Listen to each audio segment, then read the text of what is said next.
The second sutra of the third chapter of Lao Tzu's The Tao Te King. Therefore, the sage, in the exercise of his government, empties their minds, fills their bellies, weakens their wills, and strengthens their bones. इन पंक्तियों का हिंदी रूपांतर इस प्रकार है।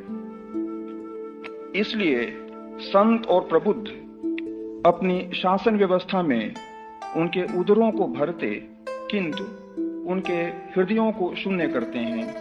वे उनकी हड्डियों को दृढ़तर बनाते, परंतु उनकी इच्छा शक्ति को निर्बल करते हैं।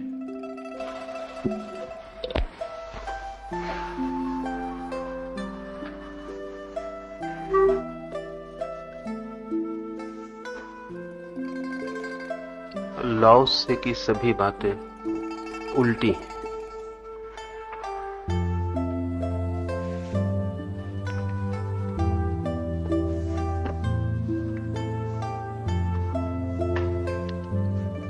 उल्टी हमें दिखाई पड़ती हैं। और कारण ऐसा नहीं है कि लाओ त्से की बात उल्टी है, कारण ऐसा है कि हम सब उल्टे खड़े हैं। लाओ त्से का एक शिष्य च्वांग त्से मरने के करीब था। अंतिम क्षणों में उसके मित्रों ने पूछा, तुम्हारी कोई इच्छा है? तो उसने कहा, एक ही इच्छा है मेरी कि इस पृथ्वी पर मैं पैरों के बल खड़ा था, उस परलोक में मैं सिर के बल खड़ा होना चाहता हूं। शिष्य बहुत परेशान हुए और उन्होंने कहा, हमारी कुछ समझ में नहीं आता, क्या आप परलोक में उल्टे खड़े होना चाहते हैं? तो च्वांग त्से ने कहा, जिसे तुम सीधा खड़ा होना कहते हो उसे इतना उल्टा पाया कि आने वाले जीवन में उल्टा खड़े होकर प्रयोग करना चाहता हूं, शायद वही सीधा हो।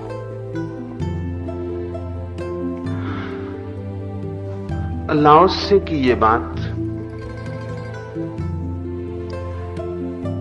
कि जो जानते हैं, जो जागे हुए हैं, वे अपनी शासन व्यवस्था में लोगों के पेटों को तो भरते, उदर को तो भरते, उनकी भूख को तो पूरा करते, लेकिन उनके मन को शून्य करते हैं। उनकी शरीर की तो सारी जरूरतें पूरी हों, इसका ध्यान रखते, लेकिन उनका मन महत्वाकांक्षी ना बने, इस दिशा में प्रयास करते। साधारणतः हम शरीर कितना ही कटे गट जाए, गले गल जाए, शरीर को कुर्बान करना पड़े कर हो जाए, लेकिन मन की आकांक्षा पूरी हो,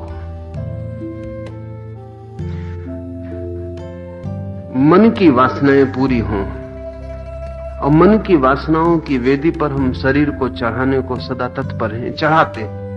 हमारा पूरा जीवन मन की वासनाओं को पूरा करने में शरीर की हत्या है। और साधारणतः इसे ही हम बुद्धिमानी कहेंगे, लेकिन लाओ त्से कहता है कि पेट तो लोगों के भरे हुए हों, लेकिन मन खाली।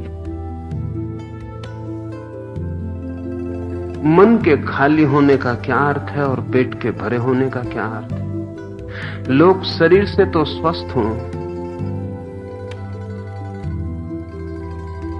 शरीर तो उनका भरा पूरा हो, शरीर तो उनका बलशाली हो, लेकिन मन उनका बिल्कुल कोरा, खाली, शून्य, एम्प्टी हो।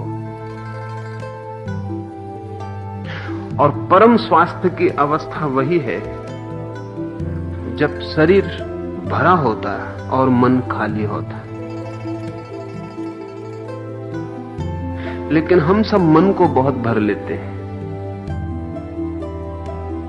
हमारी पूरी जिंदगी मन को भरने की कोशिश है, विचारों से, वासनाओं से, महत्वाकांक्षाओं से मन को हम भरते चले जाते हैं। धीरे धीरे शरीर तो हमारा बहुत छोटा रह जाता है, मन बहुत बड़ा हो जाता है। शरीर तो सिर्फ घसीटता है मन के पीछे, लाओत्से कहता है मन तो हो खाली। लाओत्से ने जगह जगह जो उदाहरण लिए हैं वो ऐसे हैं। लाओत्से कहता है कि जैसे बर्तन होता खाली। किस चीज को आप बर्तन कहते हैं? लाओत्से बार बार पूछता, किस चीज को बर्तन कहते हैं? बर्तन की दीवाल को या उसके भीतर के खालीपन को? आमतौर से हम बर्तन की दीवाल को बर्तन कहते हैं। लाओत्से कहता है दीवाल तो बिल्कुल बेकार है, वो जो भीतर खाली जगह है वही काम में आती है। भरे हुए बर्तन को तो कोई ना खरीदेगा। मकान आप दीवाल को कहते कि दीवाल के भीतर जो खाली जगह है उसको? हम आमतौर से मकान दीवालों को कहते हैं, और जब हम मकान बनाने की सोचते हैं तो दीवालें बनाने की सोचते हैं। लाओत्से कहता है बड़ी उल्टी तुम्हारी समझ है। मकान तो वो है जो दीवालों के भीतर खाली जगह, क्योंकि कोई आदमी दीवालों में नहीं रहता, खाली जगह में रहता है। और ये खाली जगह अगर भरी हो तो मकान बेकार है। तो शरीर तो सिर्फ दीवार है, वो तो मजबूत होनी चाहिए। वो भीतर जो मन है वही महल है, वो खाली होना चाहिए। और उस महल के भीतर भी जो मनुष्य की चेतना है, आत्मा है, वो निवासी है। अगर मन खाली हो तो ही वो निवासी ठीक से रह पाए, तो ही स्पेस और जगह होती। मन अगर बहुत भर जाता है तो अक्सर हालत ऐसी होती है कि मकान तो आपके पास है, लेकिन इतना कबाड़ से भरा है कि आप मकान के बाहर ही सोते हैं, बाहर ही रहते हैं, क्योंकि भीतर जगह नहीं। अगर हम एक ऐसे आदमी की कल्पना करें जिसके पास बड़ा महल है लेकिन सामान इतना है कि भीतर जाने का उपाय नहीं, तो बाहर बरामदे में ही निवास करता है। हम सब वैसे ही आदमी हैं। मन तो इतना भरा है कि वहां आत्मा के रहने की जगह नहीं हो सकती, बाहर ही भटकना पड़ता है। जब भी भीतर जाएंगे तो आत्मा नहीं मिलेगी, मन ही मिलेगा। कोई विचार, कोई वृत्ति, कोई वासना मिलेगी, क्योंकि इतना भरा है सब। घर के भीतर जाते हैं तो फर्नीचर तो मिलता है, मालिक नहीं मिलता। लाओत्से कहता है जो ज्ञानी है वो कहते हैं शरीर तो भरा पूरा हो, पुष्ट हो, मन खाली हो, मन ऐसा हो जैसे है ही नहीं। लाओत्से कहता है मन के खाली होने का अर्थ है अमन हो, नो माइंड हो, जैसे है ही नहीं, जैसे मन की कोई बात ही नहीं है भीतर। उस खाली मन में ही जीवन की परम कला का आविर्भाव होता है और जीवन के परम दर्शन होने शुरू होते हैं। वे उनकी हड्डियों को दृढ़तर बनाते, परंतु उनकी इच्छा शक्ति को निर्बल करते हैं। हड्डियों को मजबूत बनाते, लेकिन उनके विल को, उनके संकल्प को कमजोर करते हैं, छीन करते हैं। हम सब तो संकल्प को मजबूत करते हैं।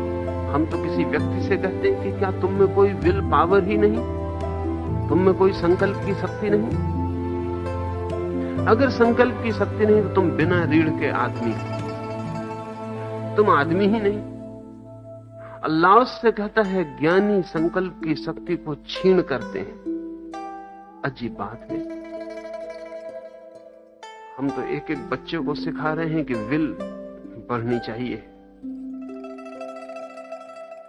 इस सदी के जो बहुत बुद्धिमान लोग हैं उन सभी का ख्याल है कि आदमी में संकल्प बढ़ना चाहिए। नीत्शे ने बहुत अद्भुत किताब लिखी है, विल टू पावर।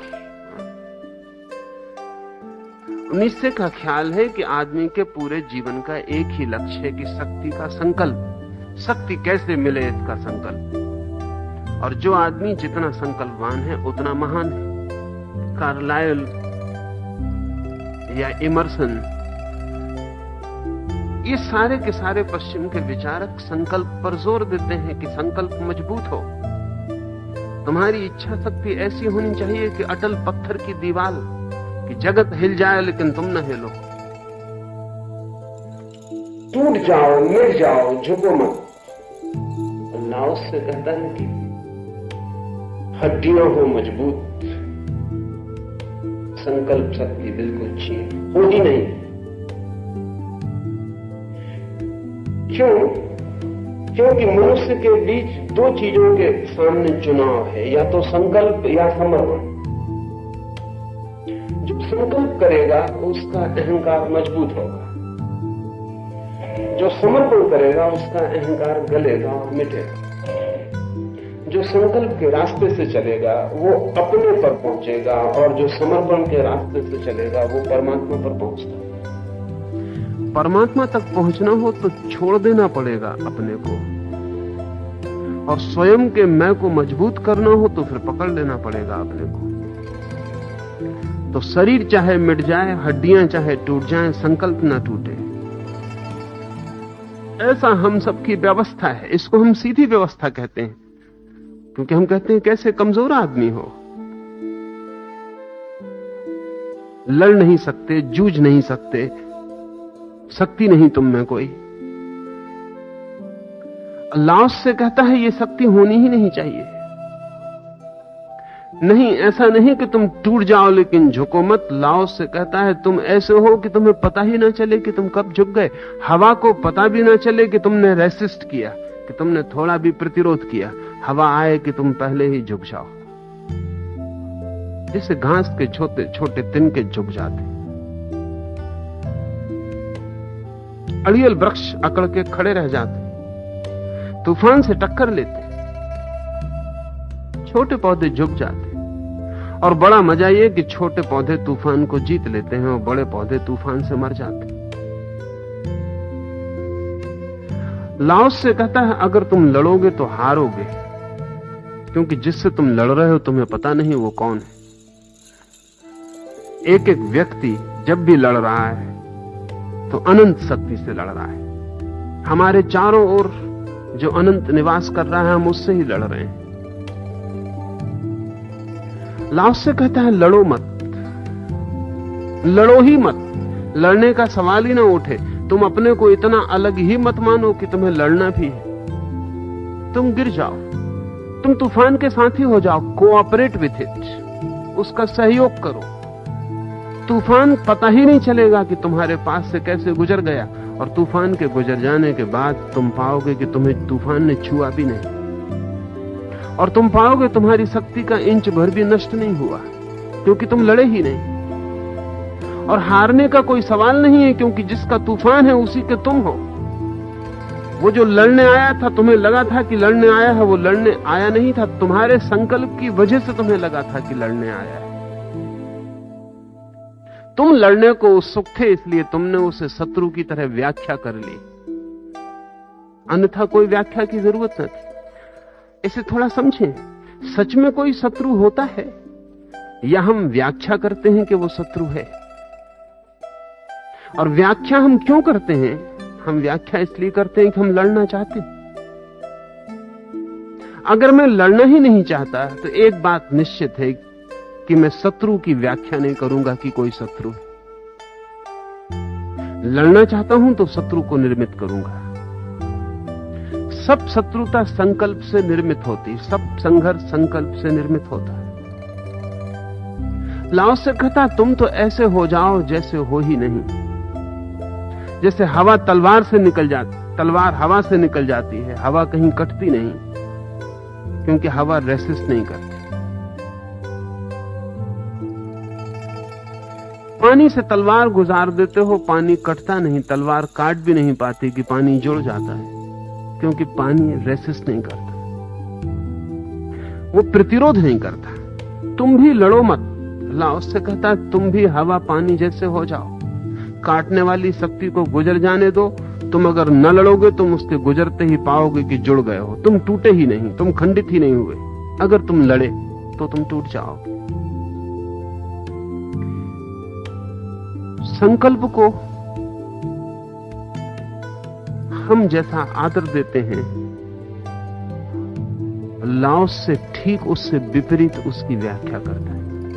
हम आदर देंगे क्योंकि हमारा सारा सारा जीवन का ढांचा अहंकार पर निर्मित है, महत्वाकांक्षा पर खड़ा है। दौड़ना है, कहीं पहुंचना है, कुछ पाना है, धन, यश, पद, मर्यादा, कुछ उपलब्ध करना है, किन्हीं से कुछ छीनना है, किन्हीं को कुछ हमसे न छीन लें इससे रोकना है। जीवन हमारा एक संघर्ष है, हमारे देखने का ढंग संघर्ष का ढंग। झुकना नहीं, झुके तो भारी ग्लानि होगी।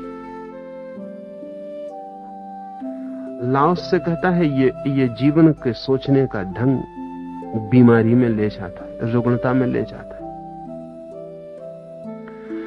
तुम ऐसे हो जाओ जैसे हो ही नहीं। ये जो न होने जैसा होना है वहां संकल्पना होगा।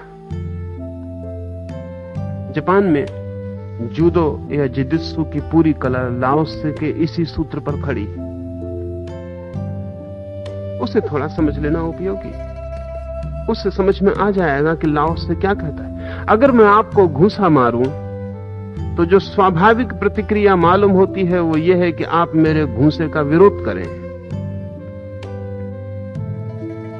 विरोध दो तरह का होगा। अगर आपको मौका मिला तो आप मेरे घूंसे को रोकेंगे या घूंसे के जवाब में घूंसा उठाएंगे।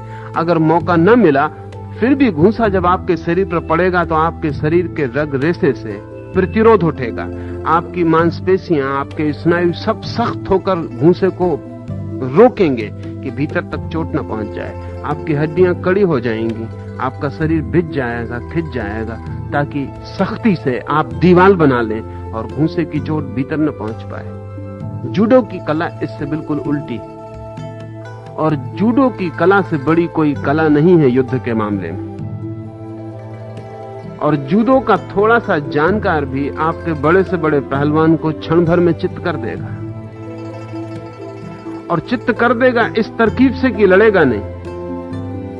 जूडो की कला यह कहती है कि जब तुम्हें कोई घूंसा मारे तो तुम घूंसे को पी जाओ, कोऑपरेट विथ इट, तुम उससे लड़ो मत।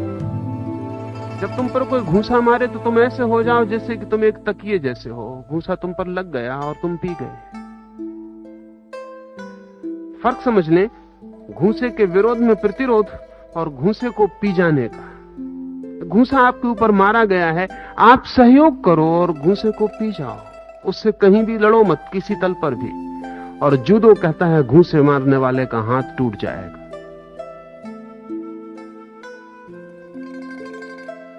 घूंसे मारने वाले का हाथ टूट जाएगा, क्योंकि घूंसा मारने वाला बहुत शक्ति और बहुत संकल्प से मार रहा है। और अगर आपने बिल्कुल जगह दे दी तो उसकी हालत ठीक वैसे हो जाएगी जैसे एक रस्सी को पकड़ के आप खींच रहे हो, मैं खींच रहा हूं और मैंने रस्सी छोड़ दी। मैंने खींचा ही नहीं, मैंने प्रतिरोध न किया। मैंने कहा आप खींचते हो, ले जाओ, तो आप गिर पड़ोगे। जूडो की कला कहती है मारो मत, जब कोई मारे तो उसके सहयोगी हो जाओ, उसको दुश्मन मत मानो। मानो कि जैसे वो अपने ही शरीर का एक हिस्सा है। और तब थोड़ी देर में मारने वाला थक जाएगा और परेशान हो जाएगा, उसकी शक्ति छीन होगी, क्योंकि हर घूंसे में शक्ति बाहर फेंकी जा रही, और आपकी शक्ति छीन नहीं होगी, बल्कि जूडो कहता है कि उसके घूंसे से जो शक्ति निकल रही है वो भी आप पी जाओगे, वो भी आपको मिल जाएगी।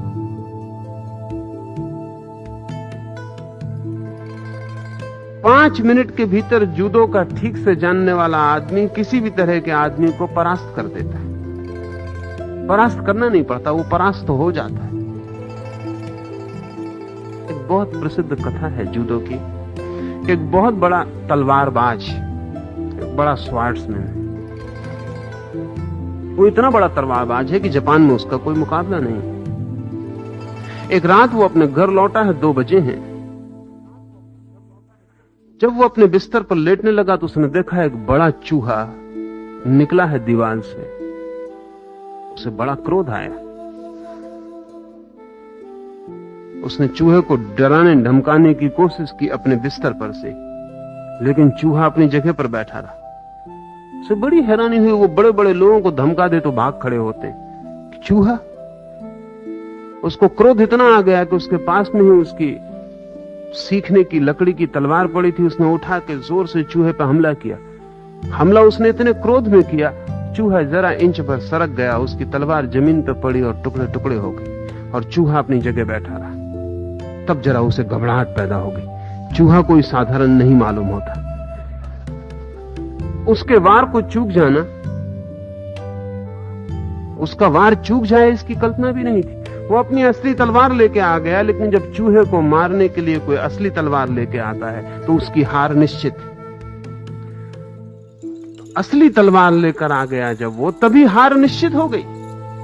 चूहे को मारने के लिए असली तलवार एक योद्धा को लानी पड़े। चूहे से डर तो गया वो बहुत, और चूहा असाधारण है। हाथ उसका कपने लगा और उसे लगा कि अगर असली तलवार टूट गई तो फिर इस अपमान को सुधारने का कोई उपाय न रह जाए।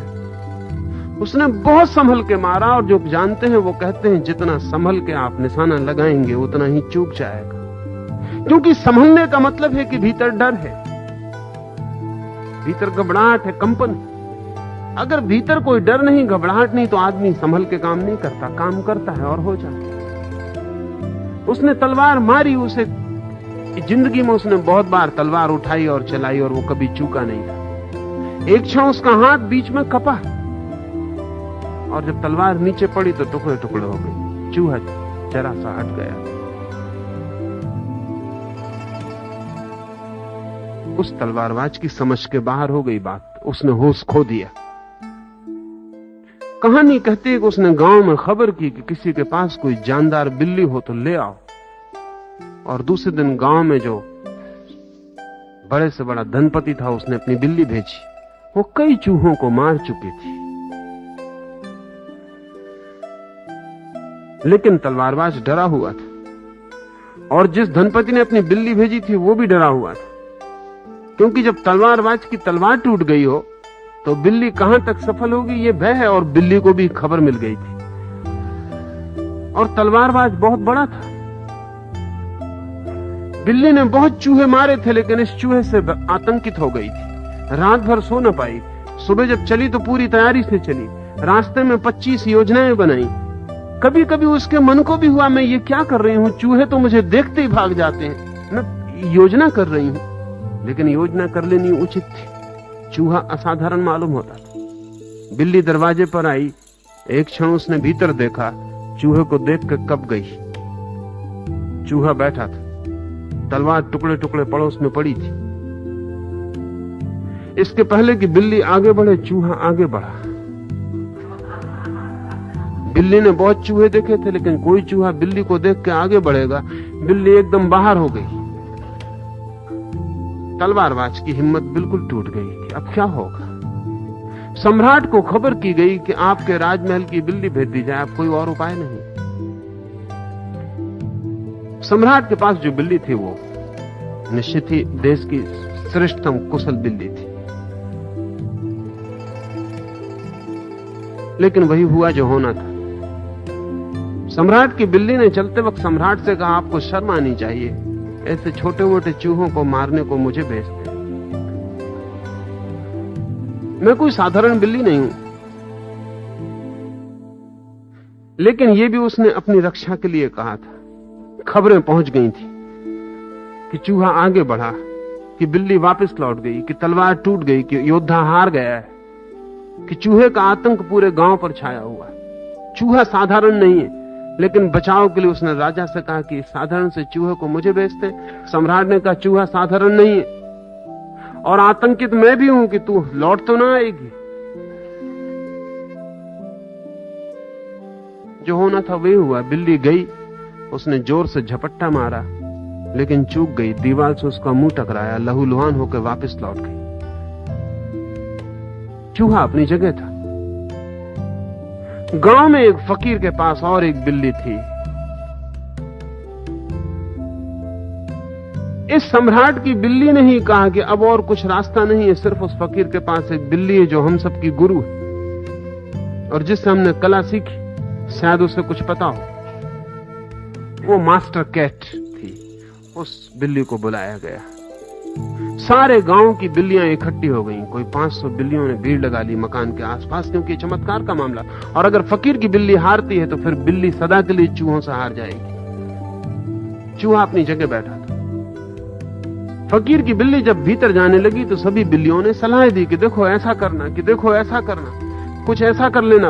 उस फकीर की बिल्ली ने कहा, ना समझो, अगर योजना बनाओगी चूहे को पकड़ने की तो चूहे को कभी ना पकड़ पाओगी, क्योंकि जिस बिल्ली ने योजना बनाई वो हार गई। योजना बनाने का मतलब ये है कि चूहे से डर गए तुम।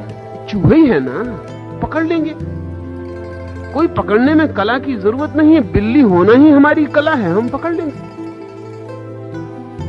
योजना मैं नहीं बनाऊंगी। योद्धा ने भी कहा कि थोड़ा सोच लो, क्योंकि यह आखिरी मामला है। अगर तू भी लौट गई तो मुझे घर छोड़ के भाग जाना पड़ेगा, क्योंकि भीतर इस कमरे के मैं अब नहीं जा सकता हूं। और चूहे को देखना भी ठीक नहीं है, अब वो वहीं बैठा है अपनी जगह पर।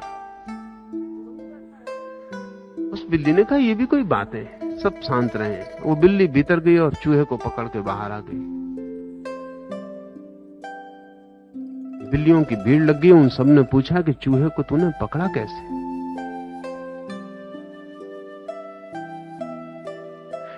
क्या है तरकीब? उस बिल्ली ने कहा, मेरा बिल्ली होना काफी। मैं बिल्ली हूं और ये चूहा है। और चूहा सदा से कोऑपरेट करते रहे, सदा से सहयोग करते रहे, बिल्लियां सदा से पकड़ती रही। ये हम दोनों का स्वभाव है कि मैं बिल्ली हूं और ये चूहा है, ये पकड़ा जाएगा और मैं पकड़ लूंगी। तुमने योजना बनाई, इसी से भूल हो गई। तुम बुद्धि को बीच में लाए, इसी से परेशान हुए।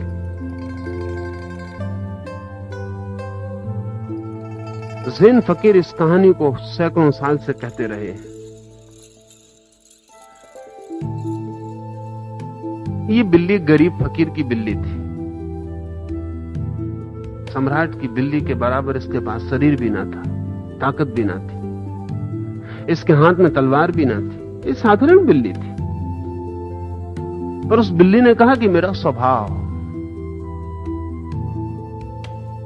ये चूहे का स्वभाव, इसमें कोई अनहोना नहीं हुआ है। जिजित्सु या जुडो सिखाने वाले लोग कहते हैं कि प्रकृति का एक नियम और एक स्वभाव है। अगर कोई घूंसा आपकी तरफ मारा जाए, अगर आप प्रतिरोध करें तो दोनों शक्तियां लड़ती हैं और दोनों शक्तियों में संघर्ष होता है, दोनों शक्तियां क्षीण होती हैं। अगर आप प्रतिरोध ना करें तो एक ही तरफ से शक्ति आती है, दूसरी तरफ खाली गड्ढा बन जाता है, शक्ति आत्मसात हो जाती, दूसरा व्यक्ति परेशान हो जाता है, वो योजना करके हमला करता है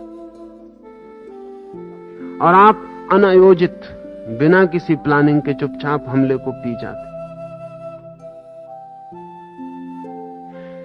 अगर ऐसा शून्य भीतर बन जाए कि किसी हमले का कोई प्रतिरोध ना हो, क्योंकि भीतर कोई प्रतिरोध करने वाला संकल्प ही ना रहा, तो उस शून्य में जगत की महानतम शक्ति का आविर्भाव होता है। लाओस से कहता है संकल्प छीन हो, उसका अर्थ है कि संकल्प शून्य हो, भीतर शून्यवत हो जाओ, कुछ होने की कोशिश मत करो। उस बिल्ली ने कहा कि तुम सब बिल्लियां बिल्ली होने की कोशिश कर रही हो। बिल्ली होने की कोई कोशिश करनी पड़ती? तुम बिल्ली हो, तुम्हारी कोशिश ही तुम्हें तकलीफ में डाल रही। तुम हमला बनाने की योजना में पड़ी हो।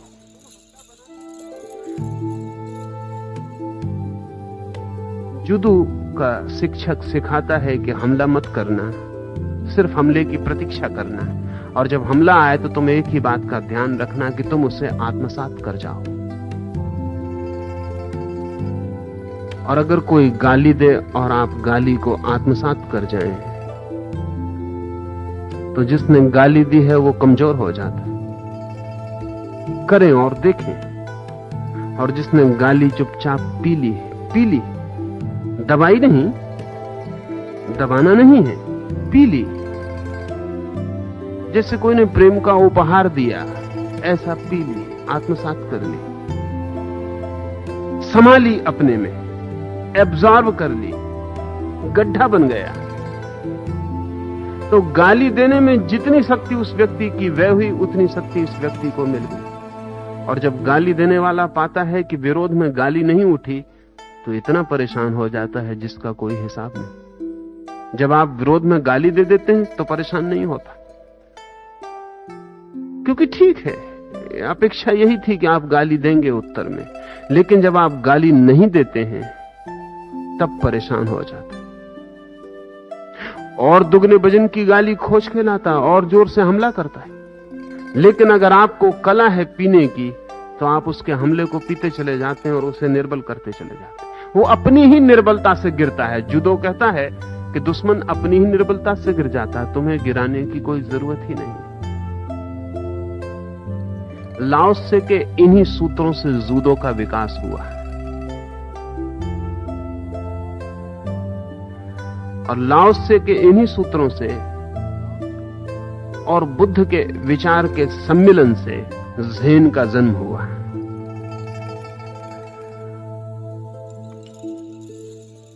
बुद्ध का विचार भारत से चीन पहुंचा और चीन में लाओ त्से के विचार की परत वातावरण में थी।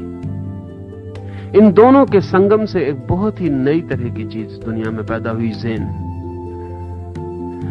बुद्ध ने भी कहा था बहुत और अर्थों में, किसी और तल पर, कि मैं अपने भीतर के शत्रुओं से लड़ लड़ के हार गया और न जीत पाया। और जब मैंने भीतर के शत्रुओं से लड़ना ही बंद कर दिया और जीतने का ख्याल ही छोड़ दिया, तो मैंने पाया कि मैं जीता ही हुआ हूं।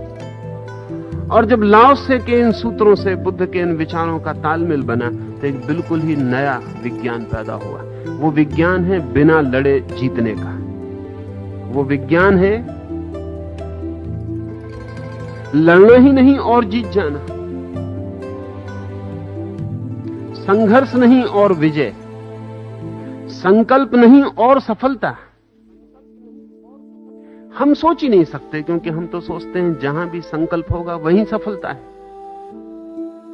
जहां संघर्ष होगा वहीं विजय है, जहां युद्ध होगा वहीं तो पुष्पहार पहनाए जाएंगे जीत के। लाओ त्से उल्टा मालूम पड़ेगा। वो कहता हड्डियां तो मजबूत हो, लेकिन संकल्प शून्य हो। क्यों? हड्डियों और संकल्प में क्यों फर्क कर रहा है? अगर आपके ऊपर मैं हमला करूं तो हड्डियां इतनी मजबूत होनी चाहिए कि हमले को पी सकें। हड्डियों का मतलब है आपके पास जो भी पीने का संरचना है, स्ट्रक्चर है, वो इतना मजबूत होना चाहिए कि पी जाए। लेकिन भीतर कोई प्रतिरोध करने वाला अहंकार नहीं होना चाहिए कि लड़ पड़े। ध्यान रहे, लड़ने के लिए उतने मजबूत शरीर की जरूरत नहीं है जितना लड़ाई पीने के लिए मजबूत शरीर की जरूरत है। कमजोर शरीर वाला भी लड़ सकता है, और अक्सर ऐसा होता है कि कमजोर हो शरीर और दिमाग हो पागल तो खूब लड़ सकता है। कोई शरीर की कमजोरी से लड़ने में बाधा नहीं पड़ती। शरीर की कमजोरी लड़ने में बाधा नहीं है, बल्कि सच्चाई तो यह है कि कमजोर शरीर लड़ने को बहुत आतुर होता है। सुना है मैंने कि हांगकांग में पहली दफा जो अमेरिकन उतरा, उसने हांगकांग के बंदरगाह पर 2 चीनियों को लड़ते देखा।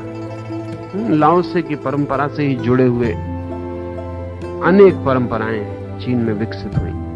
वो 10 मिनट तक खड़ा होकर देखता रहा कि वो बिल्कुल एक दूसरे के मुंह के पास मुंह ले आते हैं, घूंसा उठाते हैं, एक दूसरे की नाक तक घूंसा ले जाते हैं, बड़ी गालियां देते हैं, बड़ी चीख-पुर मचाते हैं, लेकिन हमला नहीं होता।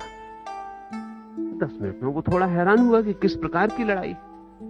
उसने अपने गाइड को पूछा कि क्या हो रहा है, क्योंकि उसको समझ में नहीं आया कि लड़ाई हो रही। क्योंकि लड़ाई कैसी, इतने निकट घूंसे पहुंच जाते हैं और वापस लौट जाते हैं, ये कोई खेल हो रहा है। उस गाइड ने कहा कि ये चीनी ढंग की लड़ाई है, चाइनीज वे ऑफ फाइटिंग। कहा कि लेकिन फाइट तो हो ही नहीं रही, लड़ाई तो हो ही नहीं रही। 10 मिनट से मैं देख रहा हूं इतने निकट दुश्मन हो और घूसा इतने करीब आ जाता हो, फिर वापस क्यों लौट जाता? तो उस गाइड ने कहा कि 2500 साल से इस मुल्क में एक ख्याल है कि जो पहले हमला करे वो कमजोर, वो हार गया। तो ये दोनों प्रतीक्षा कर रहे हैं, जो पहले हमला करे वो कमजोर, वो हार गया। उसने काबू पहले खो दिया, वो कमजोरी का लक्षण है। तो ये सब भीड़ भी खड़े होकर ये देखें कौन हारता है। और हार का लक्षण ये होगा कि हमला हुआ कि भीड़ हट जाएगी, बात खत्म हो गई। फलां आदमी हार गया जिसने हमला किया पहले। और ये दोनों एक दूसरे को उकसा रहे हैं कि हमला करो। अब इसमें कौन हारता है ये देखना है। और हार का बड़ा अजीब सूत्र है, वो जो हमला करेगा वो हार गया। ये लाओ त्से की धारणा है कि कमजोर हमला पहले कर देता है। मैंने कल मैकियावेली का नाम लिया आपसे, और मैकियावेली और लाओ त्से में बड़ी समान अंतर बात है। मैकियावेली कहता है सुरक्षा का सबसे बड़ा उपाय पहले हमला कर देना है। The best way to defend is to attack first. अगर सुरक्षा चाहते हो तो पहले ही हमला कर दो। वो ठीक कह रहा है, वो ठीक इसलिए कह रहा है कि इतनी देर मत करो, हमला पहले ही कर दो। अगर कमजोर भी पहले हमला कर दे मैकियावेली के हिसाब से, तो उसके जीतने की संभावना बन जाएगी, वो आगे हो गया। और मैकियावेली जो संदेश दे रहा है वो कमजोरों के लिए दे रहा है। असल में सुरक्षा कमजोर के लिए ही ख्याल है। लाओ त्से कहता है कि हमला आए तो पी जाओ, हमला करने का तो सवाल ही नहीं, पहले क्या पीछे भी करने का सवाल नहीं, उसे आत्मलीन कर लेना। ऐसा हो सके कि शरीर हो स्वस्थ, मन हो शून्य, हड्डियां हो मजबूत, मकान की दीवारें हो सुदृढ़, और भीतर मालिक हो जैसे नहीं। तो लाओ त्से कहता है परफेक्ट मैन, पूर्ण आदमी का जन्म होता है, पूर्ण मनुष्य का जन्म होता है।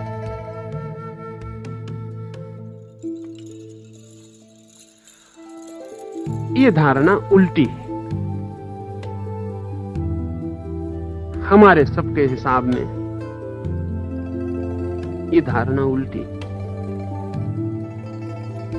और ये उल्टी इसलिए दिखाई पड़ती रहेगी कि हमारे सोचने के सारे मापदंड लाओ त्से से बिल्कुल विपरीत है।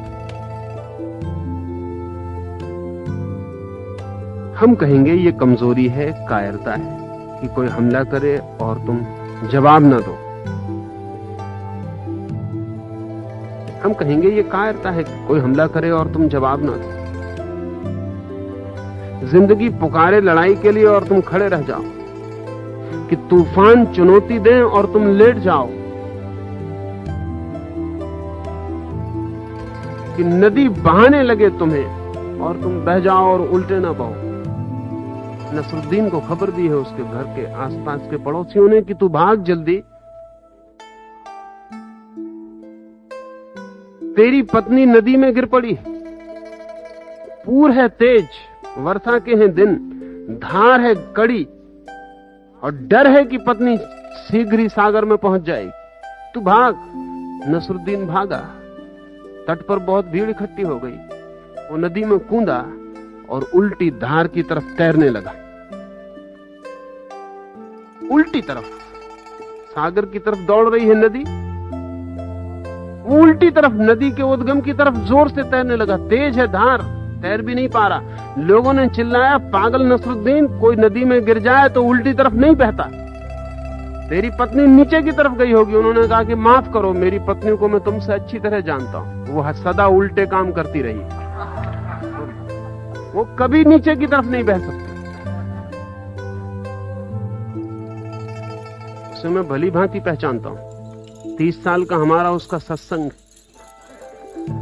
अगर तुम ये कहते हो कि सभी लोग नदी में गिर के नीचे की तरफ बहते हैं, तो मेरी पत्नी ऊपर की तरफ बही होगी।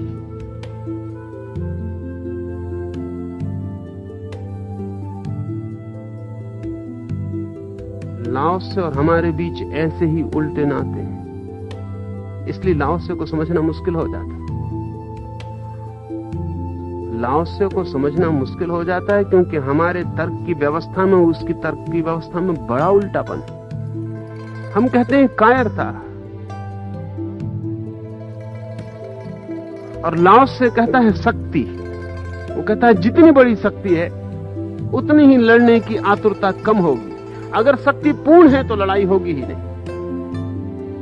ऐसा समझे हम परमात्मा के द्वार पर जाके हम गाली दे रहे हैं, कोई उत्तर नहीं मिलता। और नास्तिक हजारों साल से खंडन करते रहे हैं, एक भी बार ऐसा नहीं हुआ कि परमात्मा एक आध बात तो कह देता कि मैं हूं। इतने दिन से लंबा विवाद चलता है, एक आध बार तो उसको इतना तो ख्याल आ जाना चाहिए था कि बड़ी कायरता होगी, एक दफा तो कह दूं कि मैं हूं। नहीं, वो चुप है। लाओत्से कहता है वो इसलिए चुप है कि वो परम शक्ति है, प्रतिरोध वहां नहीं है। अगर नास्तिक कहता है तुम नहीं हो, तो परमात्मा से भी प्रतिध्वनि आती है कि नहीं हूं, कोऑपरेट कर जाता है, उसके साथ भी सहयोग कर देता है।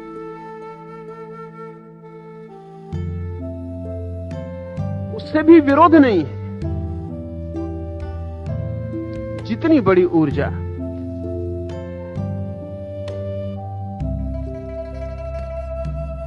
उतना ही प्रतिरोध नहीं होता। सुना है मैंने एक स्कूल में एक पादरी बच्चों को बाइबल का पाठ सिखा रहा है और उनसे कह रहा है कि कल मैंने तुम्हें क्षमा के लिए सारी बातें समझाई थी।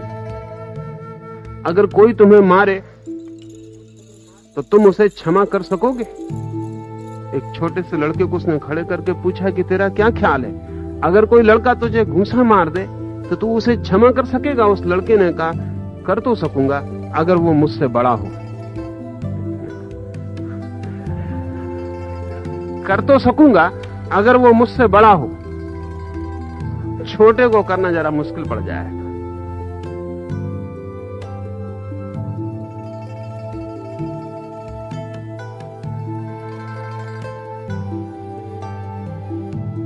असल में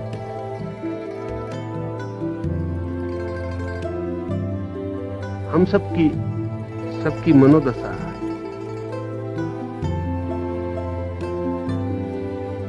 ऐसी ही है।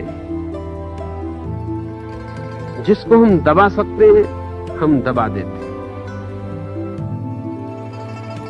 जिसको हम सता सकते हैं उसे हम सता देते हैं, जिसको हम चोट पहुंचा सकते हैं उसे हम चोट पहुंचा ही देते हैं। जिसे हम नहीं पहुंचा सकते तब हम बड़े सिद्धांतों की बात कर देते हैं। लाओत्से कह रहा है कि तुम्हारे भीतर वो बिंदु ही ना रह जाए जो छोटे बड़े को सोचता है, इसके साथ उसके साथ सोचता है, इस स्थिति में क्या करूं उस स्थिति में क्या करूं सोचता है। वो बिंदु ही ना रह जाए, तुम्हारे भीतर संकल्प ही ना रह जाए। लाओत्से को अगर एक छोटा बच्चा भी चांटा मार दे तो भी जवाब नहीं देगा, और एक सम्राट भी हमला बोल दे तो भी जवाब नहीं देगा।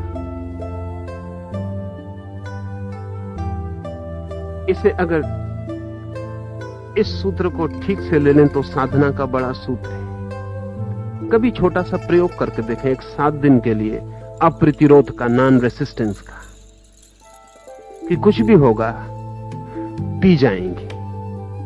प्रयोगात्मक एक 7 दिन के लिए कुछ भी होगा पी जाएंगे। जिन जिन चीजों में कल प्रतिरोध किया था प्रतिरोध नहीं करेंगे, या जिन जिन चीजों में कल दबाना पड़ा था दबाएंगे नहीं, पी जाएंगे। और एक 7 दिन में आप पाएंगे कि आप इतनी शक्ति अर्जित कर लेते हैं जिसका कोई हिसाब लगाना मुश्किल।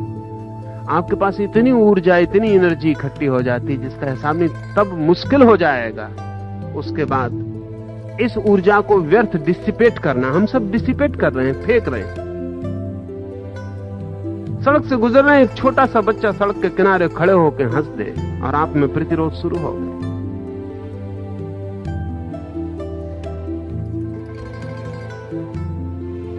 प्रतिरोध शुरू हो गए।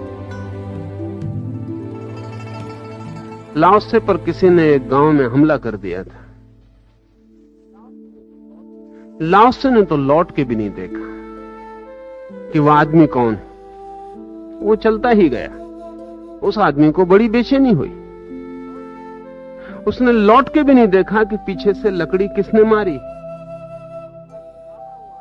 वो आदमी भागा हुआ आया। उसने लाओसे को रोका और कहा कि लौट के तो देख लो,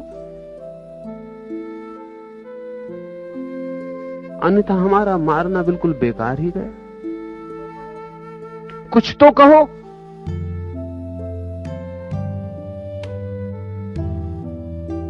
लाओसे ने कहा, कभी भूल चूक से अपना ही नाखून हाथ में लग जाता है तो क्या करते?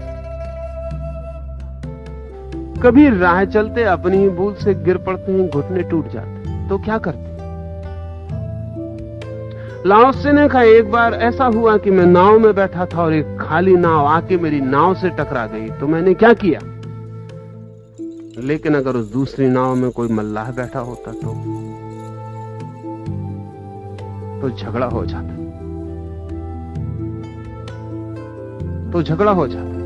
खाली नाव थी तो कुछ ना किया, कोई मल्लाह बैठा होता तो झगड़ा हो जाता। लेकिन उसी दिन से मैंने समझ लिया कि जब खाली नाव को कुछ नहीं किया तो मल्लाह भी बैठा हो तो क्या फर्क पड़ता है।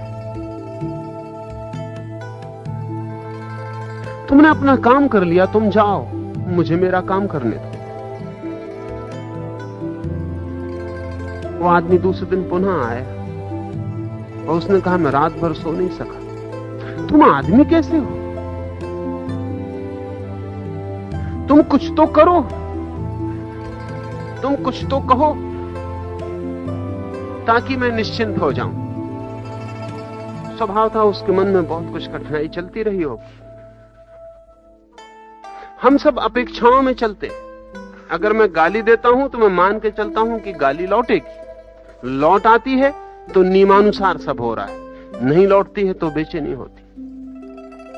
बेचैनी उतनी हो जाती है कि मैं अगर प्रेम करता हूं तो मान के चलता हूं कि प्रेम लौटेगा, नहीं लौटता है तो जैसी बेचैनी हो जाती। हम सबके लेन देन के सिक्के तय।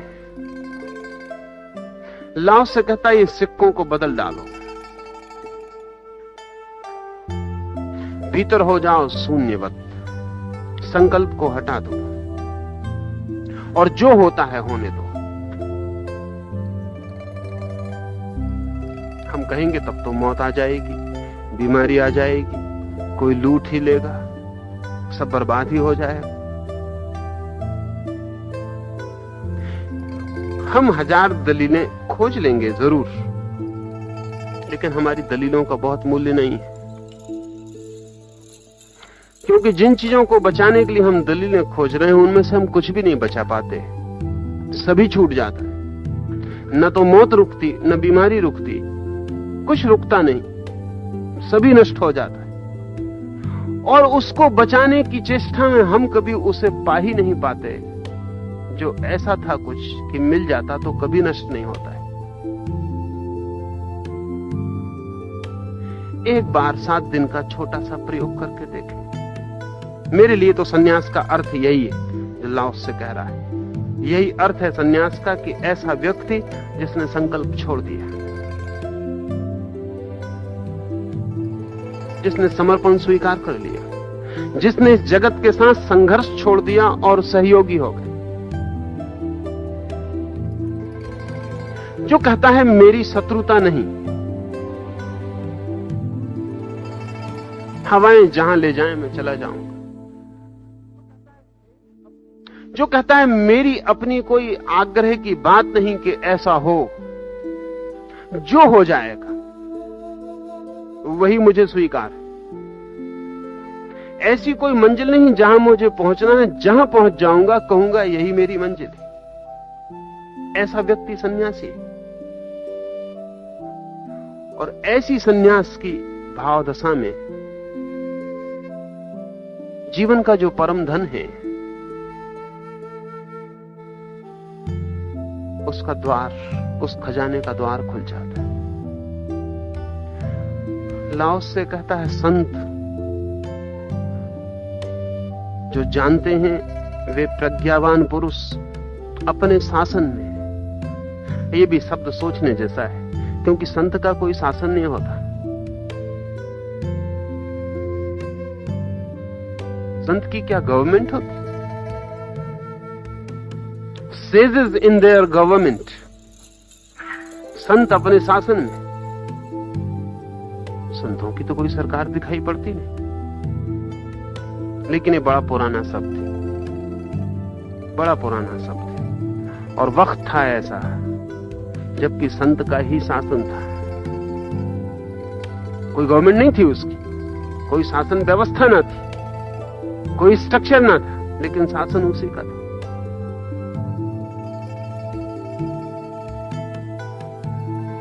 जैन परंपरा में अभी भी महावीर का शासन, ऐसा ही शब्द प्रयोग किया जाता है।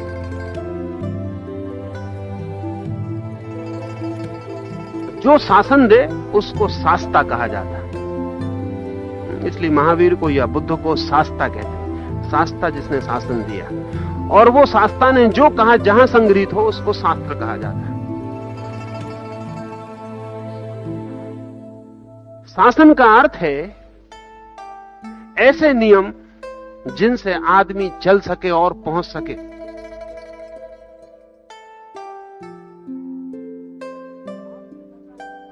तो लाओस से कहता है संत अपने शासन में, अपनी सूचनाओं में, मनुष्य को चलाने के लिए जो शास्त्र वे निर्मित करते हैं उसमें आदमी के मन को तो खाली करने की कोशिश करते, शरीर को भरने की कोशिश करते, संकल्प को तोड़ते, हड्डियों को मजबूत कर देते। सारे हठ योग की पूरी प्रक्रियाएं हड्डी को मजबूत करने की प्रक्रियाएं।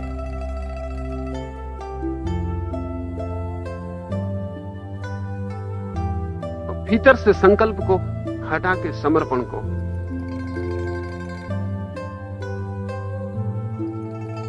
ये ख्याल में आ जाए तो व्यक्तित्व का एक दूसरा ही रूप, जैसे हम हैं फिर वैसे नहीं,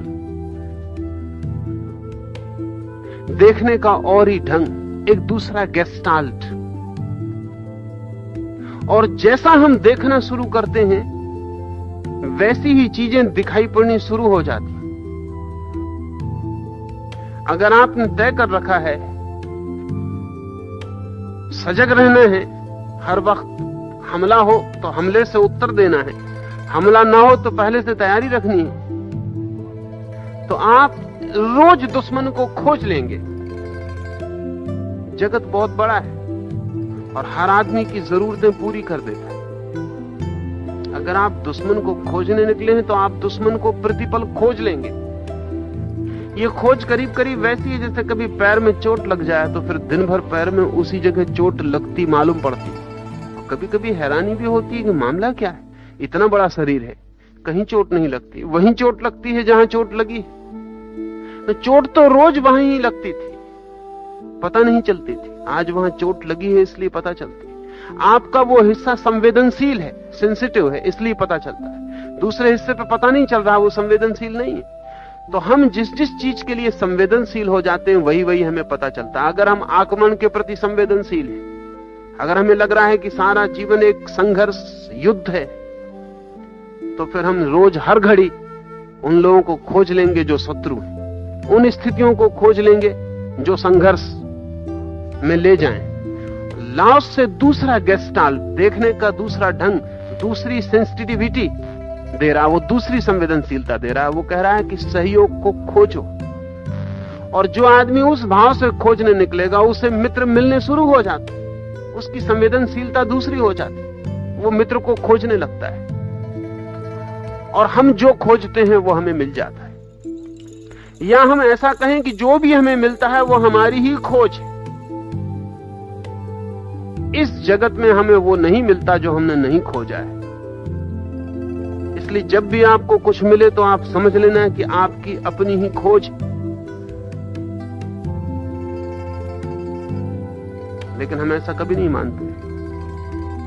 अगर दुश्मन मिलता है तो हम सोचते हैं हमारी क्या खोज, दुश्मन है इसलिए मिल गया। नहीं, दुश्मन होने के लिए आप संवेदनशील हैं, आप तैयार हैं, खोज ही रहे। सहयोग की ये व्यवस्था, कोऑपरेशन और कॉन्फ्लिक्ट। क्रोपाटकिन ने एक किताब लिखी है और क्रोपाटकिन इस सदी में, कॉन्फ्लिक्ट की सदी है हमारी, तो हमारा तो पूरा युग संघर्ष का है, जहां मार्क्स से लेकर और माओ तक सारा विचार संघर्ष और कलह का है। वहां एक आदमी जरूर रूस में ही हुआ, वो आदमी भी क्रोपाटकिन, वो कोऑपरेशन, सहयोग, संघर्ष नहीं। और उसने एक बहुत बड़ी कीमती बात प्रस्तावित की, हालांकि इस सदी में सुनी नहीं गई, क्योंकि ये सदी उसके लिए संवेदनशील नहीं। डार्विन ने सिद्ध करने की कोशिश की कि सारा जगत जीवन के लिए संघर्ष है, स्ट्रगल है, स्ट्रगल टू सर्वाइव। अपने अपने को बचाने के लिए हर एक लड़ रहा है। और उसने यह भी सिद्ध किया कि इसमें वही बच जाता है जो फिटेस्ट है, और फिटेस्ट का मतलब ये, जो युद्ध में सर्वाधिक कुशल है वही बच जाता है। डार्विन से लेकर फिर इन 300 सालों में सारे जगत में संघर्ष का विचार परिपक्व होता चला गया। और मजे की बात है कि संघर्ष के परिपक्व विचार ने हमें संघर्ष के लिए और उन्मुख बनाया। और जब इस सिद्धांत को हमने स्वीकार कर लिया कि जीवन एक संघर्ष है, हर एक लड़ रहा है, सिर्फ बाप बेटे से लड़ रहा है, बेटा बाप से लड़ रहा है, पति पत्नी से लड़ रहा है, सब लड़ रहे हैं। ऐसा नहीं कि नौकर मालिक से ही लड़ रहा है, संघर्ष ही चल रहा है पूरे समय। ये सारा जीवन एक संघर्ष का ही रूप है। ये डार्विन से लेकर माओ तक सारा ख्याल संघर्ष का है। कलह, वर्ग कलह, फिर कलह बढ़ती चली जाती तो सभी तलों में प्रवेश कर जाती। फिर एक एक आदमी अकेला है और सारी दुनिया से लड़ रहा है। क्रोपाटकिन ने कहा कि संघर्ष आधार नहीं है, सहयोग आधार है। और मजे की बात उसने ये कही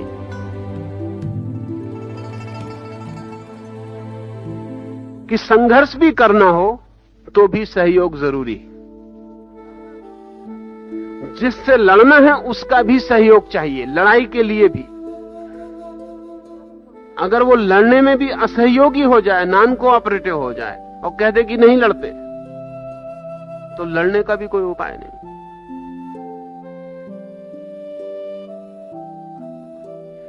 ये बहुत मजे की बात क्रोपाटकिन ने कही कि संघर्ष के लिए सहयोग अनिवार्य है, लेकिन सहयोग के लिए संघर्ष अनिवार्य नहीं। फाउंडेशनल, बुनियादी सहयोग है, क्योंकि संघर्ष भी बिना सहयोग के नहीं हो सकता। अगर मैं आपसे लड़ना भी चाहूं तो किसी न किसी रूप में आपके सहयोग की जरूरत है। अगर आप बिल्कुल कोऑपरेट ही ना करें तो लड़ाई भी नहीं चल सकती। लड़ाई भी बड़ा सहयोग है। और दो आदमी जब लड़ते हैं तो बहुत बहुत ढंगों से एक दूसरे का सहयोग करते हैं। लेकिन सहयोग के लिए किसी संघर्ष की जरूरत नहीं। इसका अर्थ यह होता है कि सहयोग ज्यादा गहरे में है। और क्रोपाटकिन ने कहा कि डार्विन ने जाके देख लिया जंगल में कि शेर इस जानवर को खा रहा है, वो जानवर उस जानवर को खा रहा है। लेकिन क्रोपाटकिन का कहना है कि 24 घंटे में अगर एक बार शेर एक जानवर पर हमला करता है तो बाकी 23 घंटों में हजारों जानवरों के साथ सहयोग कर रहा है। उसे कभी डार्विन ने देखा नहीं। जंगल के जानवर 24 घंटे लड़ नहीं रहे। सच बात यह है कि आदमी से ज्यादा लड़ने वाला कोई भी जानवर जंगल में नहीं। एक सूफी फकीर हुआ है जलालुद्दीन, वो अपने ध्यान में बैठा है और उसके एक शिष्य ने आके उससे कहा कि उठिए उठिए, बड़ी मुश्किल हो गई। एक बंदर के हाथ में तलवार पड़ गई, कुछ ना कुछ खतरा होके रहेगा। जलालुद्दीन ने कहा बहुत परेशान मत हो, आदमी के हाथ में तो नहीं पड़ी है ना, फिर कोई फिक्र की बात, फिर कोई चिंता की बात।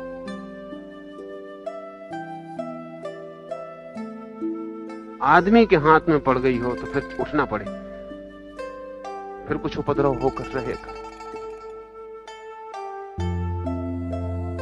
जंगल में इतना संघर्ष नहीं जैसा हमें ख्याल है, और हम सबको ख्याल है कि जंगल एक संघर्ष है, कॉन्फ्लिक्ट है, हिंसा है।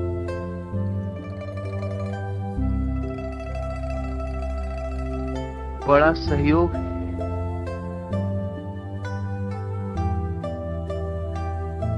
लेकिन आदमी ने जो जंगल बनाया है, जिसका नाम सभ्यता है, समाज, वो बिल्कुल संघर्ष है और दिखाई बिल्कुल नहीं पड़ता है, और पूरे समय एक दूसरे की दुश्मनी में सारा का सारा जाल फैलता चला जाता है। क्रोपाटकिन वही कह रहा है जो लाओत्से ने किसी दूसरे तल पर और गहरे तल पर कहा था। लाओत्से कहता है सहयोग, लेकिन सहयोग वही लोग कर सकते हैं जिनके भीतर संकल्प क्षीण हो। कलह वही लोग कर सकते हैं जिनके भीतर संकल्प मजबूत हो। संकल्प जितना ज्यादा होगा, कलह उतनी ज्यादा होगी। संकल्प कलह का सूत्र है। संकल्प क्षीण होगा, शून्य होगा, कलह विदा हो जाएगी। लड़ने वाला तत्व ही नहीं रह जाएगा जो लड़ सकता है। इसे थोड़ा प्रयोग करके देखें। लाओत्से की सारी चीजें प्रयोग करने जैसी हैं, और प्रयोग करेंगे तो ख्याल में ज्यादा गहरा आएगा। मुझे सुन लेंगे उतने से बात बहुत साफ नहीं होगी। मुझे सुन के लगेगा भी कि समझ गए, तो भी समझ में नहीं आएगा। ये समझ ऐसी ही होगी जैसे अंधेरे में छोटी सी बिजली कौन जाए। एक क्षण को लगे कि सब दिखाई पड़ने लगा, और फिर क्षण भर बाद अंधेरा हो जाए। क्योंकि आपका जो अपना तर्क है, वो तर्क लंबा है, वो जन्मों जन्मों का है। जन्मों जन्मों का जो तर्क है वो तो कलह का है, संघर्ष का है। इस संघर्ष के तर्क की लंबी यात्रा में जरा सी बिजली कौन जाए कभी सहयोग की किसी की बात से, तो कितनी देर टिकेगी? जब तक कि आप सहयोग के लिए भी कोई प्रयोग ना करें, जब तक कि आपके संघर्ष के अनुभव के विपरीत सहयोग का अनुभव भी खड़ा ना हो जाए। उसे थोड़ा प्रयोग करें। एक 7 दिन का नियम, किसी भी सूत्र को समझने के लिए कम से कम 7 दिन का नियम ले ले कि कल सुबह से 7 दिन तक सहयोग करूंगा, चाहे कुछ भी हो जाए। जहां जहां संघर्ष की स्थिति बनेगी वहां वहां सहयोग करूंगा। और इस सूत्र का राज खुल जाएगा। इन सब सूत्रों का राज व्याख्या से नहीं, प्रतीति से खुलता है। व्याख्या से समझ में आ जाए इतना ही कि प्रयोग करने जैसा है, उतना काफी है। जिससे लड़े थे उससे सहयोग कर लें। जिससे लड़े होते उससे सहयोग कर लें। जिस परिस्थिति में अकड़ के खड़े हो गए होते उस परिस्थिति में लेट जाएं, बह जाएं, और देखें 7 दिन में आप मिटे या बने। देखें 7 दिन में आप कमजोर हुए कि शक्तिशाली हुए। देखें 7 दिन में आप खो गए कि बचे। देखें 7 दिन में कि आप बीमार हैं या स्वस्थ, और एक बिल्कुल ही नए तरह के स्वास्थ्य का गुण अनुभव में आना शुरू हो सकता है। आज इतना ही, फिर कल।